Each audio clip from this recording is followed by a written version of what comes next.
Rina Nose siap menerima hujatan dari haters atas pernyataannya. Komedian Rina Nose mendadak memberikan pengakuan mengejutkan. Bagaimana tidak, Rina dan suami sepakat untuk tak memiliki anak.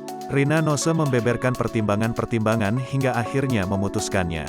Sadar jika pernyataannya kontroversial, Rina Nose mengaku siap dihujat. Pengakuan Rina Nose untuk tak memiliki anak cukup buat geger publik. Di balik keputusannya tersebut, Rina Nose punya alasan tersendiri. Menurut Rina Nose, dalam hidup masalah akan selalu ada. Entah untuk pasangan yang menikah maupun tidak, malah akan terus menghampiri selama seseorang hidup. Bagi Rina Nose, banyak hal harus dipersiapkan jika hendak memiliki momongan. Rina paham betul menjadi seorang ibu yang juga wanita karir tidaklah mudah. Rina kembali menegaskan tak punya anak adalah caranya untuk meminimalisir masalah dalam hidup. Rina tak mau terus berpura-pura dan hanya menyiksa diri.